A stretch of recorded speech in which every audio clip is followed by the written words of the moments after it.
This is Kimberly Reuter, business advisor and supply chain expert. And welcome to my podcast, The Morning Mood. I am happy that you are here. Today, we have Scott Singer with us, and he is a specialist in recruiting, resume writing, and all things getting a job. We ran into each other several years ago when I was job hunting, and he wrote a fantastic resume for me. I'm very bad at writing my own resumes. And we have stayed in touch ever since, referred many, many people over to you to have excellent resumes written as well. And we are excited to have you here today to hear your story and your greatest lesson. Welcome. Kim, thank you. It's a pleasure to be here. I appreciate you having me. No problem. So tell us a little bit about yourself. So how did you become a resume writer and career consultant? So I was a recruiter for many years. When I was in grad school, I kind of stumbled into the staffing world. I did a research paper on, staffing and where that was going. And I had an internship during that where I was working for a vendor for Ford Motor Company. And one thing led to another. I decided to go and enter into the staffing world. So I worked for staffing firms for a few years and then ended up on the corporate side. So moved down to Florida in 99, worked at Motorola, was there for about 5 years, did a short stint at Ryder Logistics Systems, Oh, um, yeah. worked, was at Bacardi for about 5 years. And, most recently, Louis Vuitton Moet Hennessy, their Starboard Cruise Services division. They've since divested that, but it was LVMH at the time. And in 2015, to be very blunt with you, I kind of burned out on the whole recruiting thing. And Yeah. it's gotten very challenging in a lot of ways. And, it's also a very, labor intensive, very, process focused type of job. And, while I was good at the job, it kind of ceased to be good for me. So decided to make a Yeah. change, spent some time figuring out what I wanted to do, had some experience in writing and had, an understanding of how things worked from the recruiting side of things. So one thing led to another. And I moved over to doing resume writing and career coaching. And I've been doing this for almost 10 years now. Okay. So 10 years you've been Uh-huh. writing resumes, giving great advice on how to get jobs. What is actually involved in what you do today? So as far as the process goes, I mean, aside from the sales and business development piece and, building a business, Oh, yeah.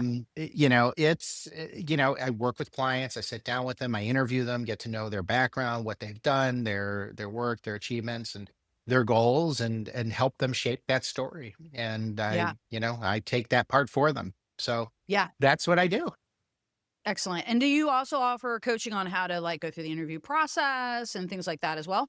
Yeah, job search strategy, because that's gotten more challenging over the Oh, years. yeah. Interviewing, salary negotiation, all those different Connections, pieces. yeah. Yeah. Another big one, the salary negotiations. Well, great, because when we started, our conversation or kind of our pre-show conversation we were having, I think it's gonna be super valuable to have you come back and talk about some of these strategies that are going out there because like, with AI and everything, it is changed dramatically. But some of the good old tools still work, right? Oh, yes. Yeah, you can't Yep. beat networking. It's, Can't beat network. the resume is the tool, but, if you really wanna get that tool into the right crevice, you gotta be able to use the networking because, it's a numbers game. You got thousands of people applying, and it just makes things so much easier. It does. It makes them a lot easier. Personally, I can tell you that. I think I've gotten most of all of my jobs through networking, through it being referred in for a job. I don't know if I've ever cold applied for a position ever. Now that I think about it, maybe somewhere along the way, but I think almost all my jobs I've gotten have all been because someone knew me and recruited me. So My yeah, that's a last very my good point. last my last 3 jobs in corporate America were all through referrals. So, Yep. yes, Yeah, it works. absolutely. It And does. and another thing I want to clarify here just a little bit because people always be like, well, it's who you know. I'm like, "Well, but you gotta be able to back it up, okay?" Yeah. So Yeah, but it's also, here's the other part too, is this people have become more distant in a lot of ways, and they're using their computers and Yes, everything. And, part of this is that networking is becoming a bit of a lost skill, getting out this is there and true. getting to know people. And, there's short-term networking, which is, hey, I need a job. I'm going to find someone who makes a decision and reach out to them. But there's also the long term. But I mean, Oh, you can yeah. do a lot of the short term stuff, that, finding contacts. It's not that hard. You need to No. just, be a little bit resourceful and have the courage to go out there and to find people. Yeah, and dig on it for sure. Yep, networking, you heard it here, guys. Keep doing it. It matters. All right, so tell us, you have obviously seen a lot. Tell us what has been the biggest lesson for you, either professionally or personally, Mhm. and how you have applied it to your success. Yeah, I one of the things that I always felt like during my career was that I had a customer focus, but I wasn't really great at it. It's the kind of thing. So let me just back this up a little bit. I'm a little less as I've gotten older, but I can be kind of headstrong. You go into a situation and have a sense that you're right and you know what you're doing and so forth. And um, I remember when I was recruiting, and occasionally you get into a little bit of a headbutt with a hiring manager or with a candidate, and it happens. You don't always see Mhm. eye to eye. And I remember I was at Bacardi, and I had a VP that I reported to, and she was great. She was one of the most outspoken people I've ever met. She's bigger than life. Her name was Regla. She was my I VP of love it. HR. Yeah. Oh, she was great. And Regla, by the way, in case you didn't know, means queen, so it just kind of fits. Oh, Anyway, fabulous. yeah. And I So can't imagine anything at Bacardi was, like, tame and easy at all. no, no, it wasn't. It was a pretty cool place, but it's, Yes. one of the I had an interface with a candidate, and it didn't go great. I don't remember what the issue was, but it just something didn't click, and there was an issue, and it got escalated to her. And she pulled me into her office and she said, "Listen, Scott, I just want you to think about something. Look, disagreements happen, but here's the thing. There's Bacardi the company, and then there's Bacardi the brand." And so, you may have somebody who comes in and they're not the right fit for the job, but you still want them to feel good about the experience so that when Ah, they walk away, they're not going to feel that Bacardi, the brand, is something that's toxic to them. You want them to still feel good about it because, that brand is important in general. And that really sunk into me. I was like, okay, I get this. There's your brand transcends just your personal interaction. yeah. We have a personal and professional brand that kind of goes everywhere. And in that case, I was representing the company and I had to think about, okay, you know what? Maybe this is the time to kind of sit back, think about, how am I dealing with the individual? How am I coming across? Am I saying what I need to say in a way that's still going to be received in a positive way? And even if not positive, at least in an acceptable way. Because not every bit of feedback's accept positively. It's just not. Yes. Um, but that was a valuable learning lesson. And, over the years, anytime I have like a bad customer experience, and I've had, clients that I didn't click with, in my own business that just, didn't work well for whatever Oh, I've had them, reason. yeah. I've made a mistake. They made a mistake. It doesn't really matter. Yeah. But I took that lesson and said, okay, every time I have one of those situations, take a deep breath, think about, how is this going to impact, my The brand, my brand. professional brand, all the brand. How do I Yeah. manage this situation? And, Yeah. it's been kind of a North Star for me over the last 2 decades. That's a really interesting perspective, and it's not something I've ever thought about, because Amazon has a very bad reputation with the recruiting, right? So, and I mean, there's a company who is probably not invested enough in managing their brand through the recruiting process. In fact, they're famous for their recruiting process and how horrible it is. But it's a really good point because you don't want someone to walk away from an experience and hate your company. Right. Right. Yeah. So you've got to still, you've still got to treat it with respect. And, like if you look at it from a recruiting standpoint, first of all, there's a lot of, I'm not here to virtue signal. I mean, there's a lot of companies that can do a lot of things better from a recruiting standpoint, Oh, yeah. and it's virtually impossible when you've got 10,000 people that are applying the job to make sure that you're managing each, relationship personally and so forth. But you can close the loop. You can close the requisition. You can make sure Yes. that you give people, a courteous response if they reach out to you. know how to shut down a conversation respectfully, know how to proceed respectfully, know how to apologize. That's a hard skill that a lot of people don't have. Oh, Hey, yeah. look, I made a mistake. And Yep. by the way, it's not, I'm sorry that you feel that way. No. I'm sorry that I did what I did. And you know what? That's on me. Um, Yeah. but there's a lot of those different types of things that you've got to really think about in terms of your interactions. And like I said, in running my own business, in being a corporate recruiter, I haven't had 100% success in great relationships each time, but um, it's been something to aspire to, and that's been the lesson I've taken from it. Yeah, it's a really good point, and it's not an aspect of recruiting we ever really think about because you want people to want to work for your company. There has to be something that, and then you want them to continue to buy your products or want to be associated with your product after they have this experience. Yes.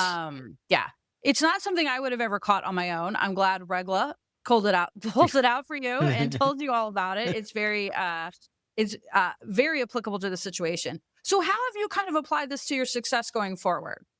Yeah, I think it's the slowing myself down, thinking about the customer experience.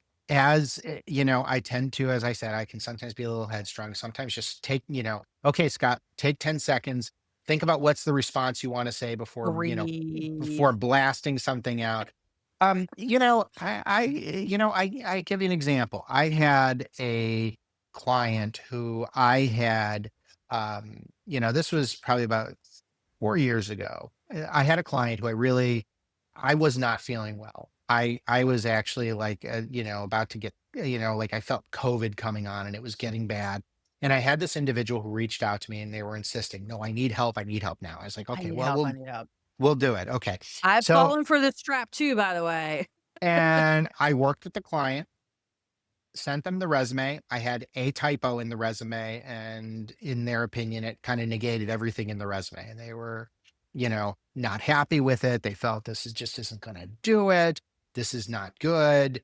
And, after I had taken a few minutes of, thinking about this, I'm like, okay, first of all, this is an individual. People talk. I mean, you've seen this. You've referred people to Mhm. me. It Yep. happens good and it happens bad. People refer bad, people tell you if you had a Yep. bad experience, they'll tell people that too. So I thought to myself, all right, well, what's the best way to deal with this and to manage this? And after cursing to myself for about 5 minutes, you Couple know, I shot, yeah, getting back. I basically had worked through COVID, getting Yeah. him this draft and there was Trying to inside. help this guy get his resume. Right. Right. And so, I told him, look, here's the deal. I'm going to give you the full refund. We're just going to call it a day. Give you the refund. Just, keep the documents, you know, wish you all the best. Are you sure? Yes, I'm absolutely sure. Thank you. Have a great day.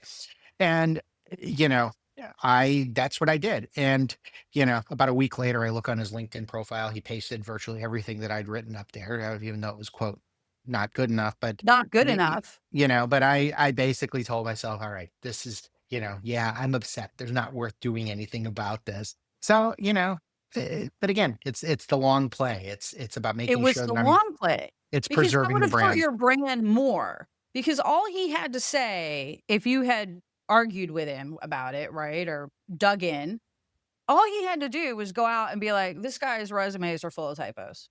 Hmm. Yeah, And that would have affected your business. It wouldn't have shut you down, I don't think, but it would have made it harder for you to get new business, and it definitely would have impacted you. it would have been an So, obstacle. Yeah. it would have been an obstacle for you. Yeah, but also I have fallen for that trap. I just wanna pause on that. I have also fallen for that. "Oh my god, we have to have you immediately. We can't. Oh, no, I can't wait a month. You have to come right away, right away." And I'm like, "Okay." And, and then they're like, and they're always the most dissatisfied. They're always the most like, "Well, it's not really what we expected." I'm like, "I told you I can't really work on this for 3 months, but I tried to help you, but, you're not happy." But, yeah, it always seems to be a situation with those people. And But that's that and that's and that's brutal too. I mean, here you are, if you're running your own business, you have to yeah, kill what you eat.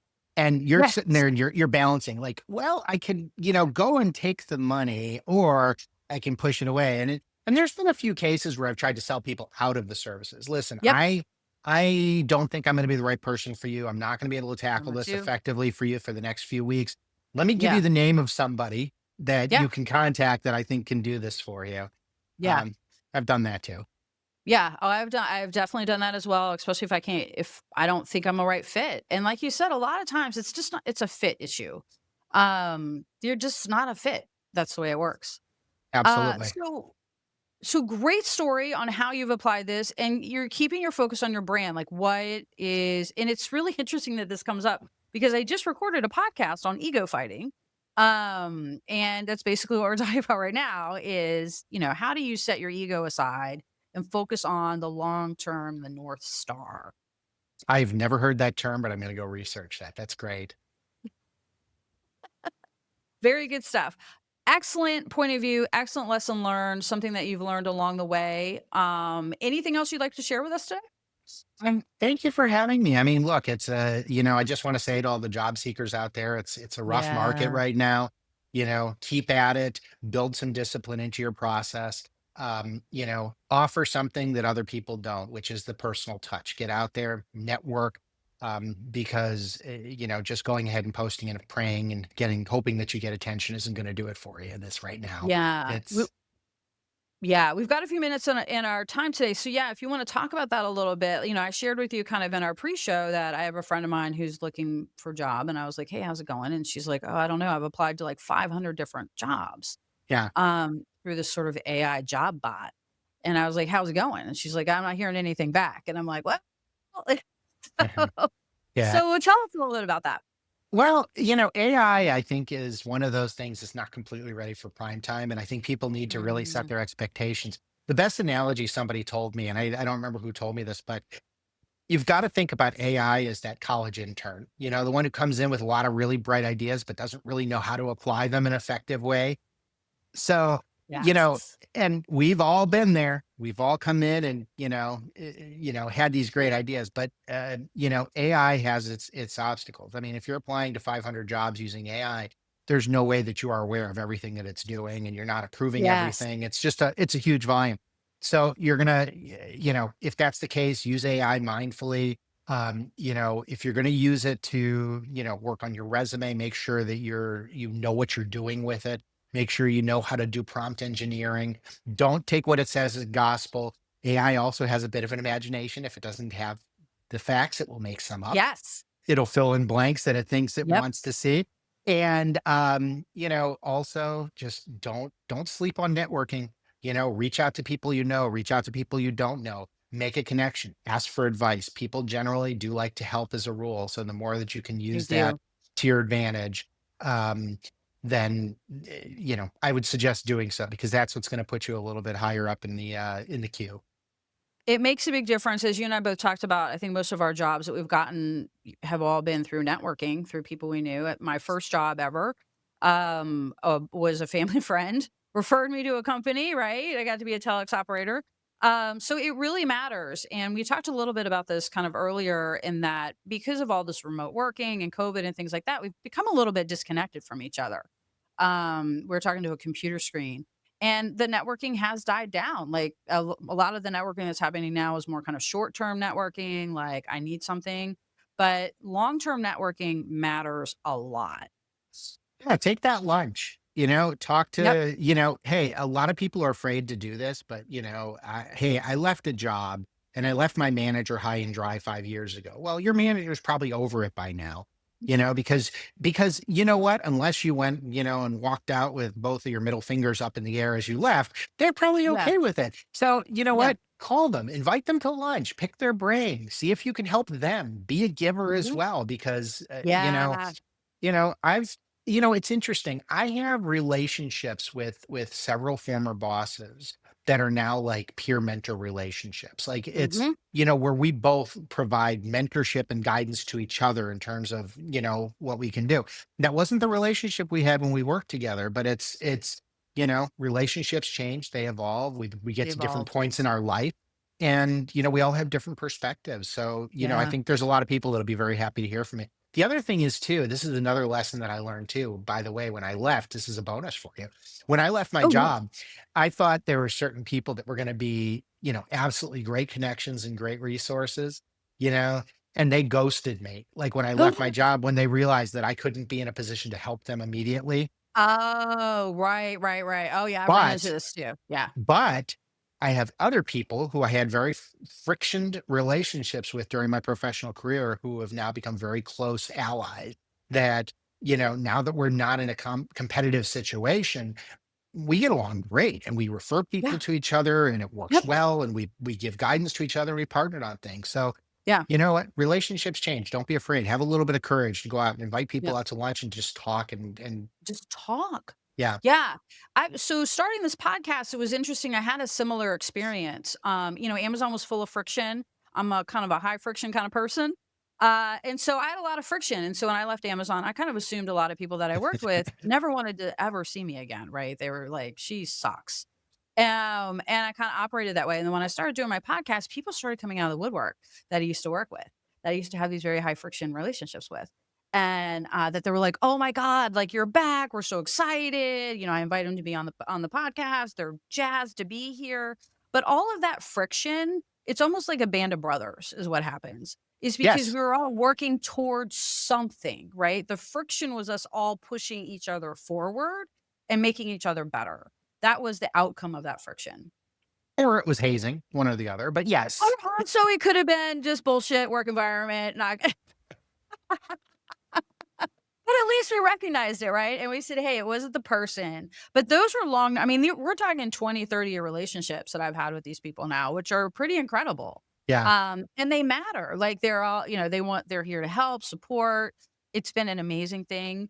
We both talked about our jobs. We're mostly through referrals. I think also most of our business has come from referrals from these Yes. long-term relationships. Yes. I go through the steps. I mean, I do business development. I have a Yeah. website and there's things like that. Yeah, But yeah. yeah, I mean, 85% of my business comes from people that have worked with me or I have Yeah. relationships with. Yep. So yeah, it matters. It It definitely matters. matters. And the one thing I will mention about when you think about your professional brand is your professional brand, especially if you're a solopreneur, is an extension of your personal brand. So Yeah. don't post stuff on LinkedIn or on Facebook Yeah, that you be real think, careful with, like, lock down your Facebook, y'all. yeah, Um, that is exactly. why you can't find me on Facebook. Yeah, I think that is something that people confuse too, and I don't know if this is a new generation thing, but who you are as a person and who you are professionally do not have to be the same thing. No, they don't. No, They they can don't. be different, and we don't need to all know about it. Absolutely. It's like setting up a different profile. It's all good. Yeah, exactly, and the one that's locked down. So Scott, thank you so much for being here and for the bonus lesson learned. That was very helpful and a quick insight into what's going on in the employment world. We will definitely have you back to talk about more about employment strategies and kind of what's going on out there because it is a weird time for It people is. looking for work. Yeah, it's very Thanks, strange. Kim. It's a Yeah, pleasure, and thank you so much. And I look forward to speaking with you again. excellent. To my audience, thanks for being here, and we will chat tomorrow.